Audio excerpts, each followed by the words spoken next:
record is, okay, good. Don't worry, the whole thing isn't going to be shown in one big piece. Are you just going to take segments of it? The master one will go to the archives, and then we'll take snippets and like use it for social media and stuff like But that. we can have like retakes too, right?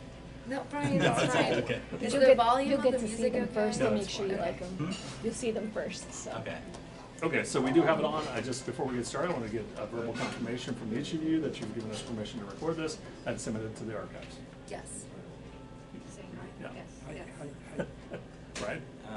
Yes. Okay. And just make sure when you're talking, look into the camera too. No, you're looking at me. Oh, we're gonna look me. at you. Yeah, not Okay. at the camera.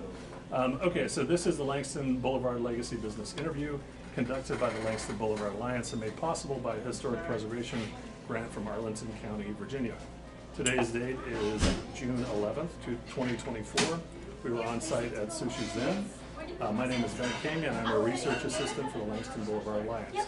I'm joined today with our narrators, Shoji, Rosie, Melinda, and Brian Mochizuki. Is that right? Mochizuki. Okay, thank you very much. And we're going to start with just telling, we'll start with you, Shoji, and I would like to know where you're from originally, and we'll talk a little bit about how you moved to the United States, and then we'll get into yours and how you met each other too. Oh, okay. When I come in United States is when I was 27 or 8 years old. Mm-hmm. Yeah. And that time I kind of delivery in Shoji, where did you come from? Oshidoka, and very close to the mountain Fuji. Okay. Yeah, very yeah. And also after the high school, I worked in that kind of couple, 2-3 different jobs. Mm-hmm. It's a long time ago. And then when graduated high school, and I moved to Tokyo City, and I will have a couple, 3-4 different companies in Japan. Mm-hmm. Yeah, and that time my is introduced to coming to United States if I want to come. Your aunt? Yeah, a long time ago. I said yes, right away. Mm-hmm. And 1971, I come to United States, Washington, D.C. Okay. And then my uncle and have a gift shop in Georgetown. Mm-hmm. Yeah, you know the Georgetown. Yep, yep. That time that was a lot of young people, kind of hippie type of people. Yeah. Georgetown. Yeah. And a lot of people interested in Oriental kind of merchandising. Mm-hmm. And and I work in the with my aunt. And then I stayed at a couple of 3 years. I stayed at in Georgetown, Washington, D.C. And I looking for, after that I quit, because I tired of staying that time, kind of just sit down the customer coming waiting, and kind of, this is not my type of job. Yeah. Yeah. And then I find out, and then restaurant to looking for job. And it's a long time ago. And I work in the Washington, D.C., K Street, there. And that is not Japanese food. It was not. Just a regular American, Yeah. And that time, also, I take the coming here, don't have a license for United States, and and then about 3 years ago, after that, I looking for the, my friend will say, you want to have a restaurant, and then because after that, no, I work in that, You worked in, he worked in Silver Spring, really top-notch sushi restaurant, Master Sushi Chef. yeah. And then the owner had another restaurant over, Yeah, Georgetown. Georgetown area, and, you know, even more top-notch sushi chefs. So he got trained by master sushi chefs. And so, and then his friend did similar things, and then they got together and said, Let's hold that there, because that's where we're gonna go in, that's this business, right? Yeah. Okay, so let's get your background. I'd like to get to the point that you guys even met, like, let's learn more about that too, so. No, I met Shoji in, I came here in 1971 to So finish. let's start before that, where were you from originally? Oh, I was born in St. Paul, Minnesota. My father was a research chemist, he was a biochemist, had a master's, and ended up finally in Chicago working for Kraft Foods, where he made all kinds of things and they got all kinds of patents that he did. He got credit, that was it. And so I basically grew up in the Midwest. I went to college in Kalamazoo College when I was in Michigan because I wanted to study abroad. I went to Germany for 6 months. And then I was required, I was a psychology major, and I was required to have a senior thesis. And I was interested in humanistic psychology, basically because I was really unhappy. And I didn't know what to do. And I didn't really, and it was a war in Vietnam, and it was very depressing, and I just thought life was not worth living. But I had to do this thesis, and I didn't want to disappoint my parents, because I was the first one to go to college, just like my dad was the first in his family. So I came here to do research on sensitivity groups. That was kind of what I was going to write on. And then this is just part of our story, an important part of our story. And 3 days after I got here, I was working temp jobs, so I had money paid where I was staying. My roommate's parents, but I wanted to contribute.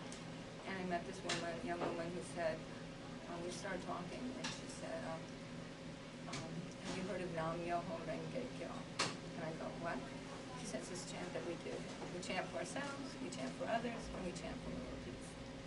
And that was over 54 years ago. And it's actually how I met him, because he started chanting in Japan. And so we met maybe 1974, I think. Yeah, He had been practicing in a different group than mine, but we finally met. And we got to know each other. And then we, after many years, I kind of thought, he's totally opposite of me.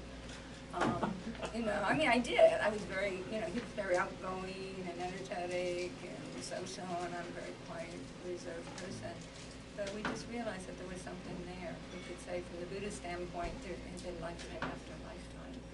And so he proposed to me, and I said, amazingly, yes. I didn't like this man, or I didn't. And 6 months later, we got married. October 15th of this year will be year 47. So in 2027, October 15th, it will be 50 years, which is my original goal when we got married, at least 50 years in good health. So, and then out of that came these two amazing children. First Melinda, energetic Melinda, and then Brian. Different personalities. Kids always are different. Well, yeah, but it's a good balance, you know. Kind of, these two are kind of more similar in nature, and Melinda and I are more alike. So, and we also have 4 amazing young granddaughters, aged 10 to 6. 2 of them are down in Virginia, Stafford, and 1 is in Thailand, and 1 is in the Philippines. We have 2 stepdaughters. So, and that's you know, yeah, that's basically how we met. And that one of the Buddhist concepts that's very important is repaying your debt of gratitude or showing appreciation. And so when we found, Shoji found someone else, another sushi chef who wanted a business, and it started in a Roy Rogers in Rockville. They decided they wanted a restaurant. Where? We didn't know. We found someone who said, I can find you something. And we're just thinking, what should we call this thing? Sushi something, and then they said Zen, and I'm going, well, we don't really want to do the meditation because then, people have different religious beliefs. They said, no, that's not the Zen character. So the Zen character in Sushi Zen, which is in our red logo, it means dining table. It is a time in Japanese culture, whether it's lunch or dinner, where the family all comes together, maybe family and friends. They have great food, they have wonderful conversations. It's just a really warm family time. And so that was the Zen underlying Zen that we wanted to create here. A place where people would walk in and go, I'm home. Oh, this is family. Oh, and my friend. Oh, my neighbors are here. Let's move our table. We have some of our original customers that is from 1927, and they've been with us. We have not 27. Oh, 1997. Sorry, I'm like that old. Thank you, Brian. It's not uncommon for us to sometimes still have 4 generations come in. They're going to celebrate something. We became known as a very kid-friendly place. I never said anything, but when we were starting this restaurant, I thought, I want to create the kind of place where parents will walk in and they will feel welcome. We never said anything, because when I took those two and we went to a restaurant, they were all over the place, and they were not made to feel welcome. Yeah. And we were not made to feel welcome. So again, it was never said, but your intention is really important. And I would come in and have one mother go, oh my God, I can't believe, you don't care if they spill something on the table or on the floor. I feel so comfortable, and no one gets mad, the staff just fits in. And then another woman was with her, and she said, you bring your child here? She goes, oh yeah, all the time. Really? I never met her with that.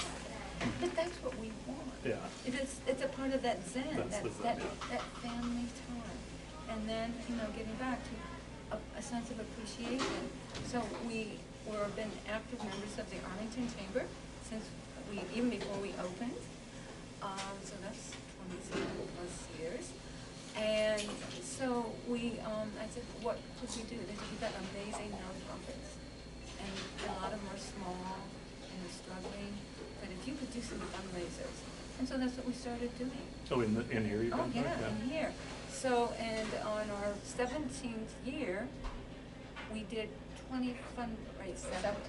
Not 2017, that was our 20th anniversary. Yeah. We did 20 fundraisers in 1 year. Wow. And it was always, it was actually some business. People came here who had never come. We often got new customers. And then depending on the amount of sales and the amount of people that, they had come in, and I based it on how many, and then if they didn't have enough to get to the highest level, you are here to support, educational theater or IFAC, or, it's fundraising, you can do that.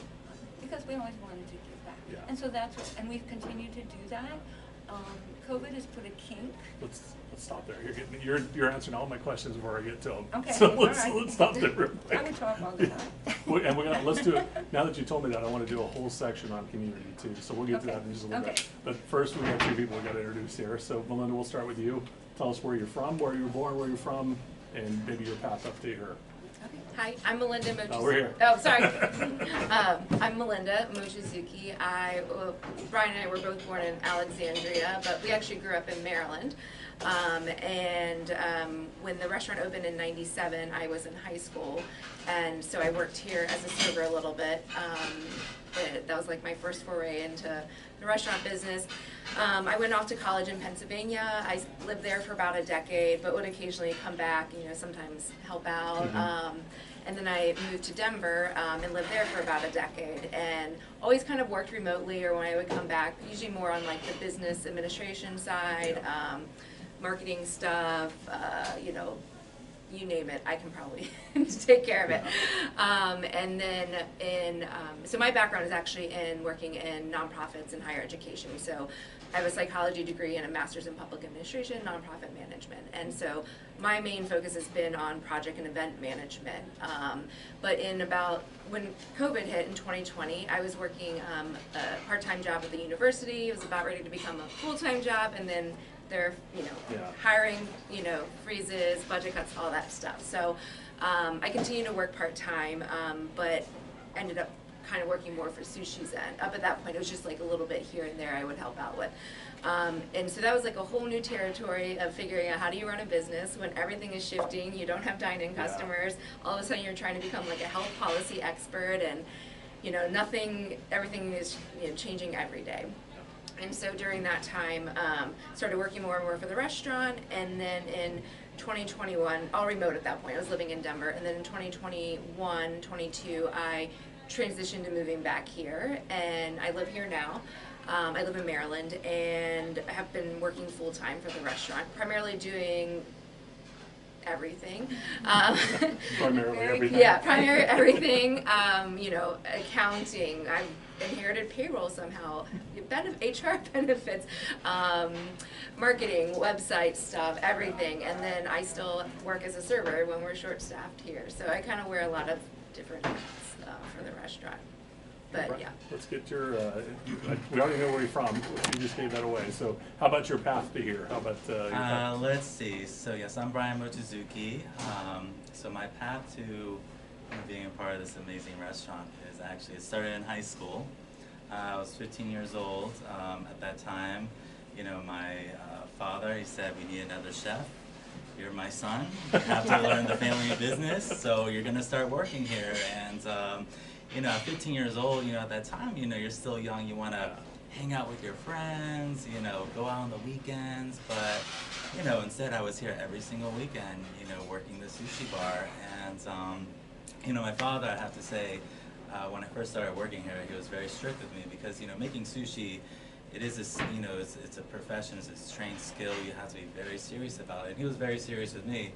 I got to tell you, at that time, it was very difficult at 15 years old when your father's being very strict with you. But looking back on it, I really appreciate his strict compassion that he had for me, because he really wanted to train me to be a great young man, but also a man that could really take care of this restaurant, and he passed it on to me. And so started making sushi at 15. I did and everything, and then I went to college, went to University of Maryland, studied operations management. I graduated, and I started working here full time, just as a chef. And but then actually, there was a recession, 2008, 2009, and that's actually when our business really went down. It really went down. It was a very scary moment for us. But at that time, I remember I just really, as my mother said, having great appreciation, and great appreciation for all that my parents really, sacrificed to really have this business, and for us and our family and future generations. And so I made a determination that I'm not going to let this business fail no matter what. No matter what, I'm going to just put my entire life into the restaurant, just everything. I was working here 60, 70 hours a week. I was here every day. I improved the quality of the food, customer service. I mean, just every aspect of the restaurant. I was just so determined, to make it the best. And, really because of, my efforts, not just my efforts, but, my parents, my sister, that, we really were able to turn around the business to what it is today. We won numerous awards in Arlington Magazine. I saw that up there, yeah. Yes, just looking back on it, even though it was such a struggle, working here, and the struggles that the business had, I'm so appreciative, because I really learned that when you put your mind, when you have a determination that I'm going to win no matter what, anything's possible. So it's really a golden memory, this restaurant, and I'm sure I'll have many more golden memories. But again, I just want to really thank my parents so much, and I love them so much, and that everything that they have done for my sister and I. So thank you so much. All right, he just got Favorite Child Award right there. So, were you practicing that in the car? I did notice she gave you a secondary. Yeah, what is my next name? Brian, did you know, you mentioned you had that kind of turn of events where you said, I'm putting everything into it. Did you know before that you wanted to be a sushi chef? Had it been in the radar, or were you not? So, no, actually, I mean, I've always liked food. I love food, of course. You know, my father, he always cooked for me growing up. So I really took heart to that, and I do enjoy cooking. Mm-hmm. At first, I think growing up, I wasn't thinking like I want to be a chef. But, you know, just being in this restaurant, and, you know, what I love about sushi is that you're able to create whatever you want. Like, so for example, like we made like sushi donuts, I made like sushi burgers, I like sushi burritos, or you can just make all sorts of different kind of dishes and everything. And so it's really, your imagination is really like the limits, you know, you can just create whatever you want. And so, but I think I really, over time, you know, just working here, because of course at first I didn't like it, because as a teenager, I didn't want to be here, but I really began to appreciate it. And I think, you know, I always ask myself before, you know, as my mom mentioned, we're Buddhist, and we really, you know, our goal is really, you know, how we can have world peace in this world. And I was thinking to myself, like, how can having a restaurant really contribute to people's happiness, right? I was thinking that, like, how does a restaurant do that? And I realized that, you know, when you come to a restaurant and you eat an amazing meal, the food is so good, the experience is so amazing, that's what makes you happy in that moment, you know? So I really always try to remember that, you know, when we're making our food for our customers and, you know, interacting with them, that, you know, customers come here and, you know, really, you know, what can we do to make sure that they leave here happy no matter what, you know? So that's how I really, you know, live by, you know, day to day, you know, working here. Great. So let's talk about, just because this is going into the library, people might not know this restaurant. I would like you guys to define, what is this restaurant? What is it known for? You've already mentioned a little bit about it. It should be family oriented. So maybe if one of you, does anybody want to take that on the top? Like, what would you say this place is? How would you define it? I would just say that one of my dreams is that I'm very much into good health, healthy eating, healthy ingredients. And I remember when Brian said, Mom, it's going to cost, but I am going to get the top-notch nori, and then we're going to go to organic brown rice, because that was a request from our customers. Mm-hmm. And we're going to have, you know, things on here, you know, and then, you know, then there's gluten-free. Mm-hmm. As I was talking about gluten-free, so remember you're talking about gluten-free? Many things gluten-free, yes. Yeah, and so, that was, I think I lost the question. What are we known for? Oh, what do we know? So we're known for really healthy food. To me, I still remember the day when it was maybe a 4 or 5-year-old. They were in the restaurant, and that little child, maybe boy or girl, I don't remember which, her birthday was coming up, and so Mom would say, so honey, where do you want to go for your birthday? I looked around and said, here. And to me, to have a 4 or 5-year-old compliment, I mean, I choose us, you know, for a restaurant, and then they did it as they got older. Another memory is, I don't know how many times, because Arlington Hospital, Virginia Hospital Center is right around the corner, and there's this guy, you know, in here just waiting, gets the call, and well, actually no, Russell's in and goes, she had the baby, she wants this, and now I'm calling her, and she can have sushi, so please get it ready quick. That was me.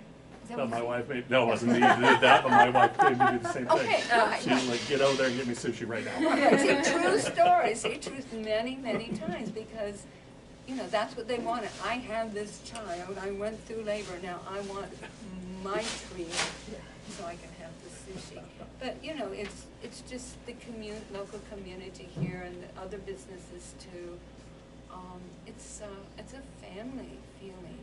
You know, we live in Maryland, and this is not, I actually thought it was the city of Arlington until I finally was in a leadership Arlington class, and we had a bus tour of the county. And I said, so I kept going, well, where's Arlington City? We're going to take the county. It said it's the second smallest county in the whole country. And I kept going, so where's the city? And finally someone said, Rosie, there is no city. There's only Arlington County. And I go, really? And I said, so how do we do it? But remember, you know, you've got Cherrydale and you've got Langston. I said, no, and And you've got all these little neighborhoods. That functions like small cities, because they are. They're very unique, and they have different characters, you know, down in Roslyn, you know, or Lyons Village. It's so different than maybe up in North Arlington or South Arlington. You know, Columbia Pike is kind of different, you know, things like that. So you get so many things, and then the diversity of people here. It's really, really wonderful, and it's really amazing. And we have also a very close to Marymount, so we would become often a popular place for people, you know, it's college students. Want some sushi, hey, I heard about your place, and I can walk to it. You know, so yeah, it's been a good experience. Actually, I wanna give kudos and thanks to the reason we're still here. We had opened up in June, end of June, June 26th, 1997 to be exact. And we had a very limited amount of money. We had an SBA loan, and I was responsible. I hate that. But anyway, I learned to do the business plan and all that, and I go, we are in serious trouble. We are not gonna make it to the end of the year, because no one knew we were here. And this woman comes by, and she says, oh, you're here, you're finally open. I love sushi. And she says, how's it going? I stand outside, I go, well, there are some challenges. And I said, yeah, it's kind of like no one knows we're here, and I'm not sure how long they'll be open. Oh, yes, sir. Can we cut? Yeah, Pause for a Okay. second. Yeah. Sorry, We're we're actually doing a doing it. video. Can you So stand we're- not slouching? Rosie, we're right at the point where you were telling us about patio in the front porch. Right. So this was early July, and I already knew what year? of 1997. The restaurant opened June 26, 1997. We had an SBA loan. I already realized that it wasn't enough, and no one knew we were here. And this woman came by outside. I met her as I come out the door. Oh, were you in that restaurant? Oh, I love sushi. I said, yeah, I'm the owner. How's it going? I go, well, there are some challenges. She said, oh, really? You know, my husband, Professor Charles Toftoy at George Washington University, is head of the Small Business Entrepreneur Department, and he might be able to help you. In fact, he has student groups. Some are undergrad, some are graduate, and they are always looking for businesses to be live projects. So I get this call back from this guy named Shopping, well, it's Professor Toftoy, and he says, yeah, man, we're just starting up a new group. And I put out that we might have a sushi restaurant, and everyone wanted to do it, because they said maybe they'll bring samples, which I did. So we met with this group, and I said, your job is, we have no money, extra money, no one knows we're here. And so they created a survey, they did a demographic survey, and then they created a survey, and they just went around to all the businesses in the neighborhoods handing out these flyers. Sushi Zen is here. I think it was an special offering or something like that. And then and then Professor Toftoy is well connected. Restaurant Association in Metropolitan Washington on the board, connected to the National Restaurant Association. And so one of the things they were able to do, this was now by now, is December, we got, we'll have to find it, an article in the Washington Post. Washingtonian. Washingtonian. We had one in the Washington Post and another Washingtonian. One of them is Godzilla is not only a movie or something like that, and it's talking about our Godzilla roll. Oh. And we can find the copy of that. And then, and so then more people got to know us. And then a little bit later, maybe it was 2000.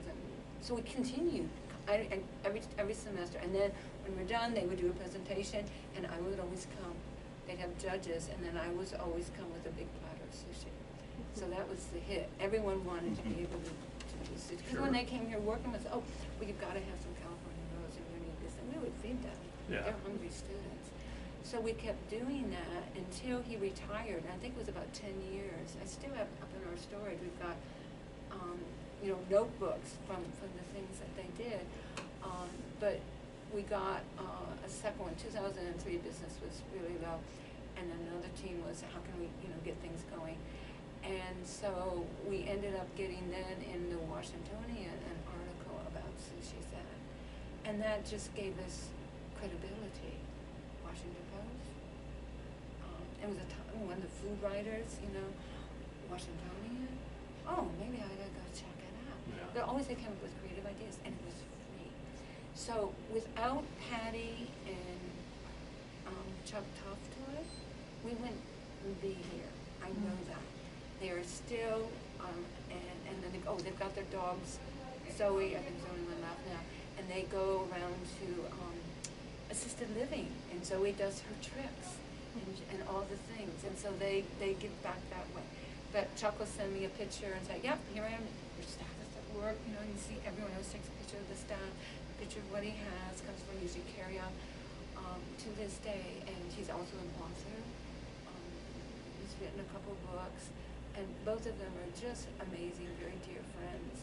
And so it's, but again, I get back to appreciation, and then from our Buddhist concept, when you appreciate and give back to others, then it's there when you need it.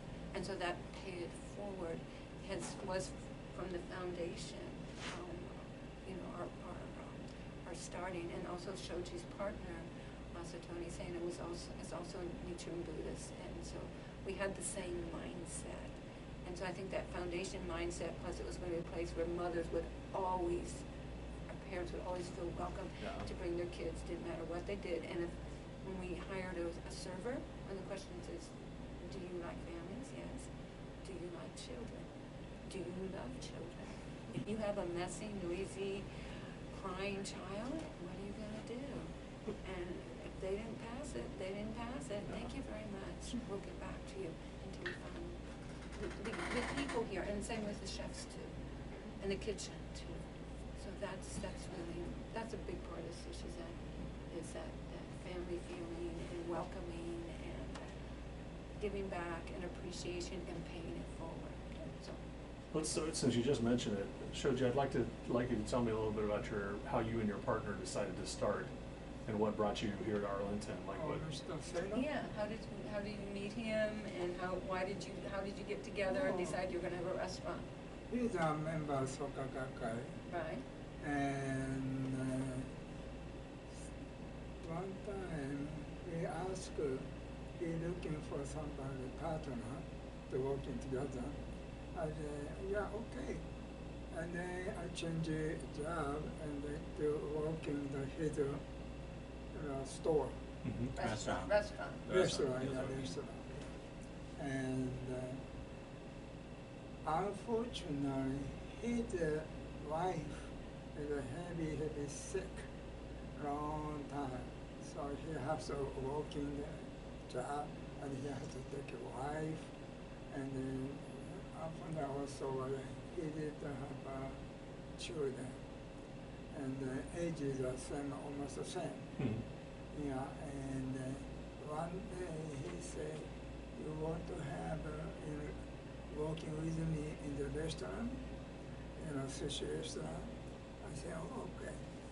And that time I work in my job is in downtown DC somewhere, and then I said, "Okay, so let's do that, working with you the sushi restaurant." And about 2-3 years, I have studied how to make a sushi or whatever, and that time I knew a lot of people, the Japanese, chef or whatever. And but also he had a wife is old, that time 85 or 6 years old. He has to go back to Japan with the wife because he has to take the wife to Japan to take care of the family there or whatever, hospital or whatever. And then he is, after they go to Japan, 6 months later, wife is passed away. So that's why, also he working after that I make a sushi bar, a restaurant. He working about 1 year with me, and then take care of the wife, and then going to Japan. Yeah, I think since that, I talked to a couple of times. He's doing okay. Mhm. It's a very country of Japan. Yeah, she's okay. He's okay, and so that's all I have. But sometimes he calls me. That's it. Yeah. So he's no longer a partner in the business? No, No, so he was a no, part, no. I don't know, you might know some of the history Yeah, a little more. they both had X amount of dollars. Yeah. And then we got the loan, and so it was a partnership, and then we, in the early 2000s, we bought out, because, he had to take Yeah. care of his Yeah. wife, and then he went back. But yeah, he's still Yeah. alive today. But it took both of them, because they were both working long hours. I think one of them said, or maybe I said, was, you know what, you work in a restaurant, you work long hours, no benefits, no future. Why not have your own restaurant? You work long hours, no benefits, but you can create your future. And so that's what they did. So we really have a great debt of gratitude to Masatoni Seno, because they came together without the two of them being willing to do everything. They had to cook, they had to wash dishes, you had to do that, run the sushi bar. And then they said, and Rosie, you know all of this stuff. You know how to do finance.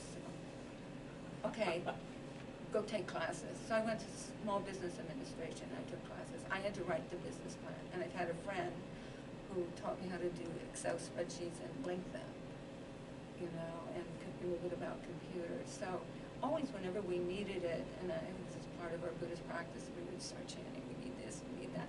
And that person would appear in response, of our sincere desire to find whatever it is we need, because we weren't doing this just for ourselves. We were doing this as a part of his dream, which was, when he came to America, was to create a business that he could hire other immigrants from. So he's first generation, I'm second, third, and my parents, and they're second to him, third, fourth to me. But just that it was a place where other people could come who, similar to him, were immigrants, and they could get a job. We have sponsored quite a few people to get their green card. Mhm. We have also had a number of them that have gone on and become American citizens. And they've gone on to different, jobs, different challenges, but they'll come back and say, thank you so much. I'm able to stay here, my family's got green card, and I got my citizenship. Yeah. And we're crying and we're crying. That, money can never buy that.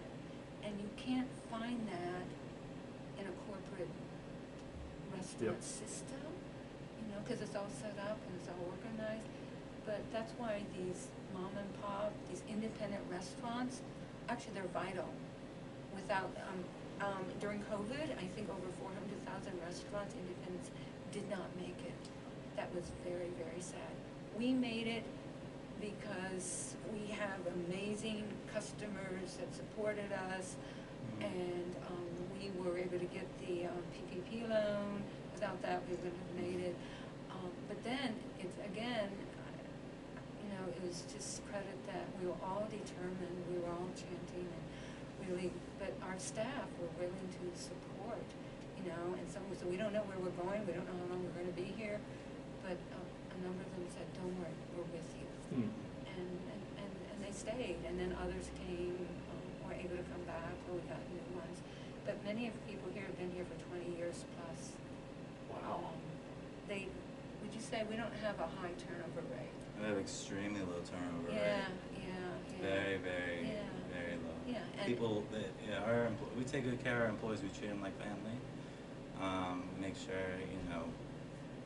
I'm a very laid back, manager. I really like to, understand what they're going through. Sometimes everyone has difficult times in their life. Sometimes they're, it can affect them in the way they work. But I'm always very understanding about that. Trying to really get to know them, what's going on in their life, and our employees, they stay working here because we really treat them like family. And again, that's the kind of atmosphere we want to create here. So Yeah. it's very important. Yeah, and we never charge them for lunch. In fact, one of the things is what are they going to fix? and they, you know, in the kitchen, and they make a big batch of things, and then everyone is able to eat lunch here, and then because between lunch and dinner, there's about an hour and a half break time. So, but again, it's still part of that family. I mean, people in the kitchen have been there for 20 years. It's not a long time. That's kitchen, impressive, yeah. Kitchen, you know, sushi bar, quite a long time. Yeah, and even one of our well, if it wasn't for COVID, 2 of our servers were here for 20 years. Yeah, 20 years, and then they were older in their 60s. They're older, so they just retired. And their yeah. families just go, please, mom, don't worry. And we go, no, please don't. You know, just go take care of your grandchildren. You know. Well, since you guys are talking about it, let's talk about COVID and tell us about the difficulties, like what you guys went through, and give us a little bit of Okay. I'll let all of you contribute as much as you'd like here. I'll start. Okay. On March 12th, I think it was a Friday, I got to look back in 2020. I heard about this virus, and I got something from someone in Arlington County, or maybe the chamber, saying things are going to change quickly. Get prepared. On March 16th, the order came through. No more dining. You can do carry out, but that's it.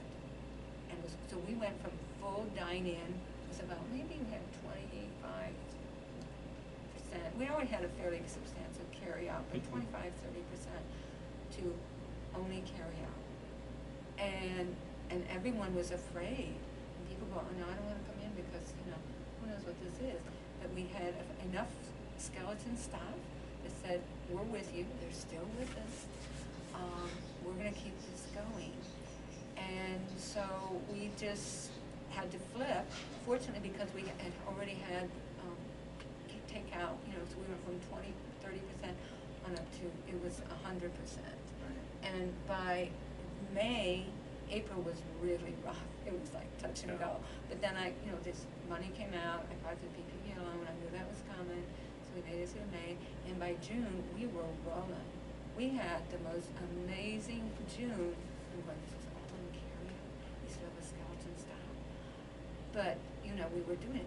Oh, but I still remember when Shoji and I would come down, and it would be like the rush hour time, and it was like dead.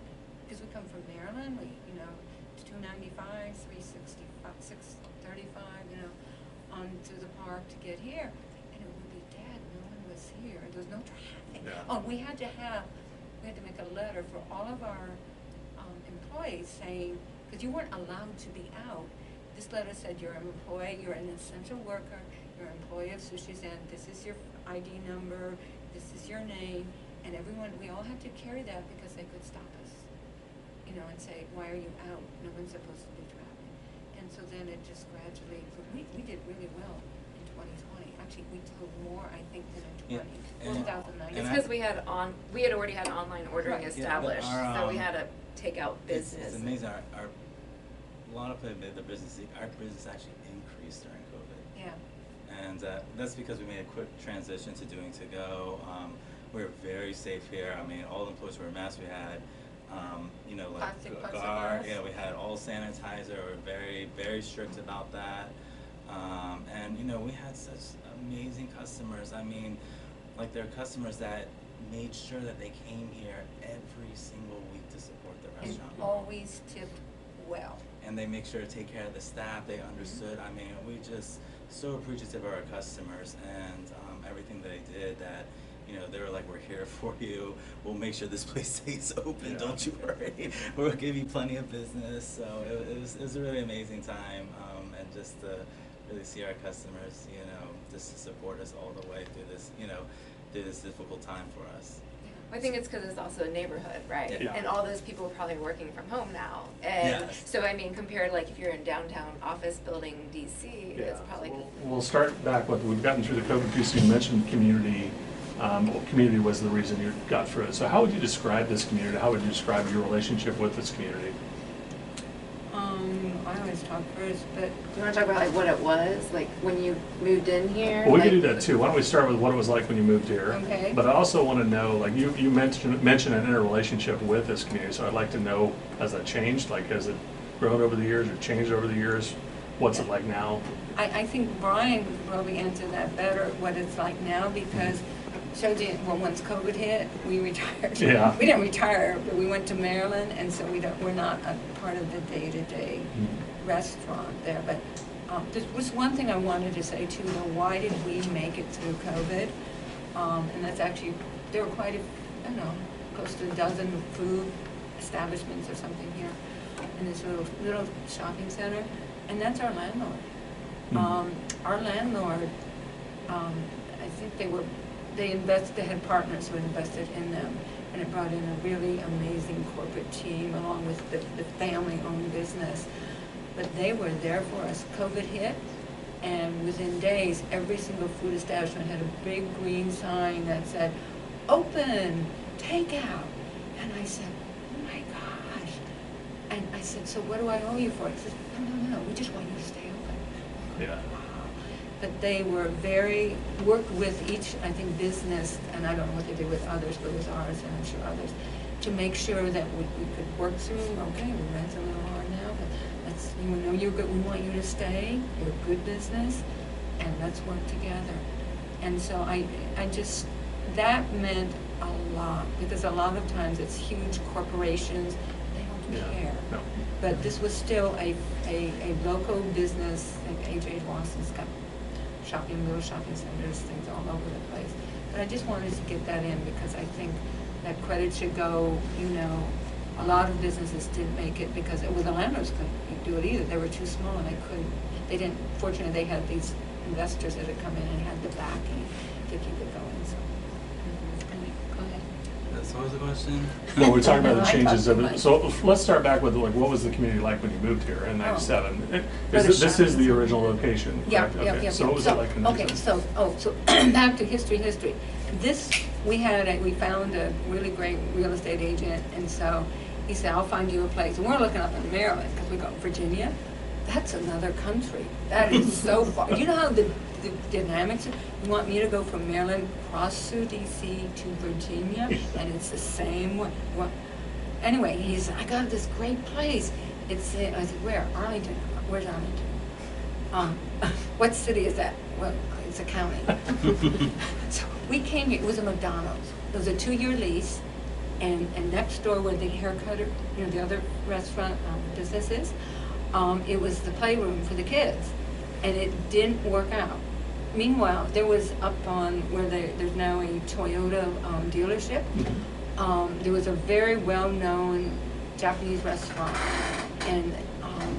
and they were there for a long time, and then the Toyota place bought it out, and they said, you have to move. So we had just found this place, we had just signed the lease when they came and said, "I heard they got this open." "Oh, I'm sorry, someone else got it." And then they moved to McLean, and they were still there. I'm not gonna say their names, but I don't know, it's a conversation, but they're an outstanding restaurant. So I just figured McDonald's, that must mean 2 handicapped bathrooms. I'm sure they would put in decent hoods. They would have standards, air conditioning, so we didn't have to do the handicap.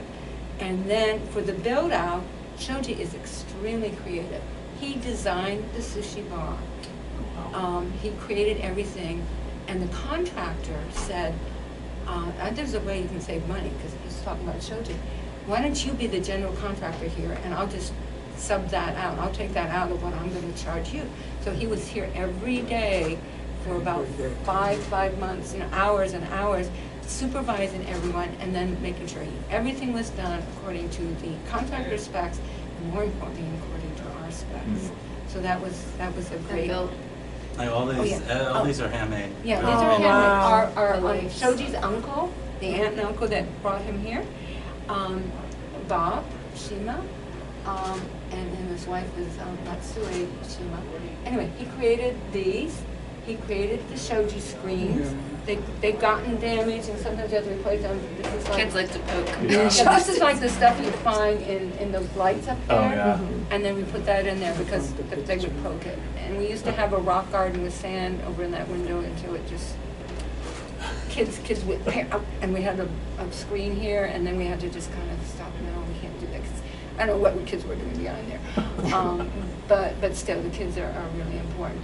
But yeah, and underneath this, there was the foam mattress place, and it was. So there's a downstairs. Yeah. Yeah, downstairs, but Oh, I didn't before know it was, you gotta go see the downstairs. Before it was a downstairs, it was a dingy basement with spiders and who knows what else was in there, and sometimes we had to go down, I forget why for some reason, but they made foam mattresses there, and then they moved up. Now you go down there and the whole thing is really, really nice. Now, another part, when that partnership came in, they really recognized it. And then also the parking lot was just bleak.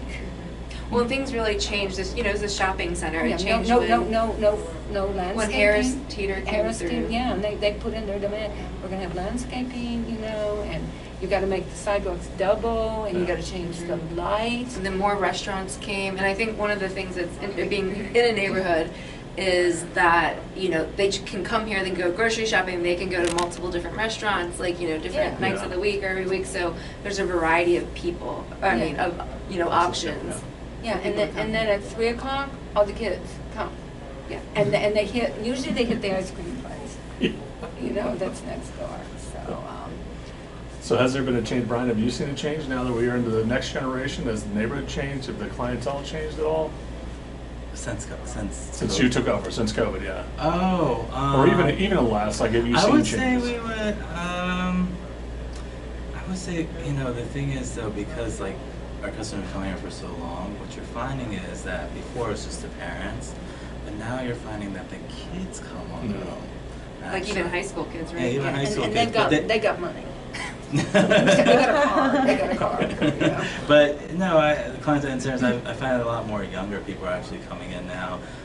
But that's because, I just feel like some of these customers, I've known them since they're little kids. Yeah. Now they're in high school. I mean, so it's just amazing to see them grow up. Yeah. But Or they have their own kids now, or? yeah, there've been some people, yes, where where I've known them and then they have their own kids. Yeah, so it's really 4 generations, we've got some families. yes. Wow. So it's mainly just the same family, it's just multi-generational customers. That's what it is. Yes. Yeah. Mm-hmm. Yeah. Okay, so let's go. I want to go on to lessons learned and what you've learned from running this business. Shoji, I want to start with you. Like,